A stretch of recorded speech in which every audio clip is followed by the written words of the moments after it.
The key to fluent English that most students don't use. If you speak with a lot of pauses and hesitations, but you want to speak fluently and naturally like a native speaker, the secret is learn to think in English. Many English students say, "It's too difficult. I don't know enough English words. I need to think in my native language and translate." However, thinking in your native language and translating results in sentences that don't sound natural in English because the sentence structure is often different in English and your native language. In addition, it takes too much time to think and translate when you're in a conversation, leading to pauses, hesitations, and the inability to speak fast and fluently. So, here is how you can learn to think in English from the beginner level to advanced. Level 1 is thinking in individual English words. For example, when you wake up in the morning, think of words like bed, toothbrush, bathroom, eat, banana, coffee, clothes, and shoes. Then, when you go to work, think of words like car, job, company, desk, computer, paper, pencil, colleague, and boss.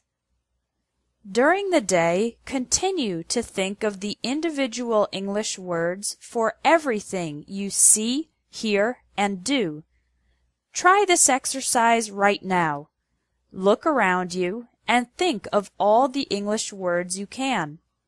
I'd imagine you can think of at least 10 words.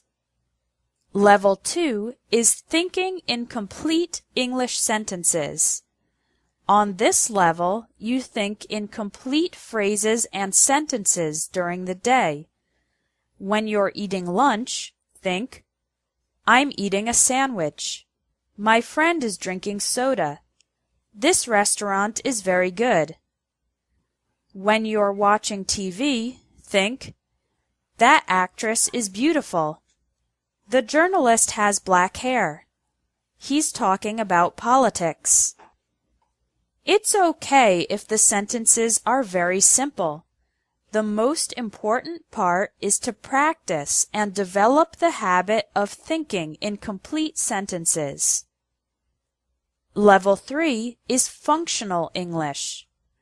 On this level, you imagine having to use English for everything that you need to do. After every time you speak in your native language, think of how you would say that in English. For example, how would you buy a train ticket or order a drink in an English-speaking country? "A round-trip ticket to Central Station, please. Could I have a lemonade with no sugar?" This helps develop your English for real-life situations, even though you are only thinking and not speaking. If during this exercise you don't know how to say something, check your dictionary later. If you do this kind of mental practice regularly, you will develop the ability to use English in any everyday situation. Level 4 is narrative English, telling a story or speaking for a long time in English. It's best to do this exercise when you have some time, like when you're waiting in line or taking public transportation. Think of a memory or story that you would like to tell an English-speaking friend. Then, tell the story in your head in English.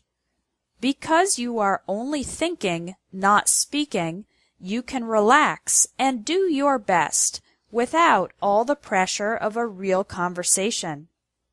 I hope you can see that you don't need to be super advanced to learn to think in English. You can start today.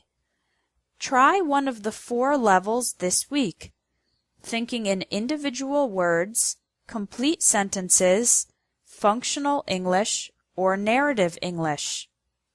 Thinking in English is the biggest tip for increasing your fluency because it makes you more confident and helps you speak more easily without hesitation. The next lesson is about correcting your English errors. You'll learn 5 of the most common English errors, and I'll explain how to fix them.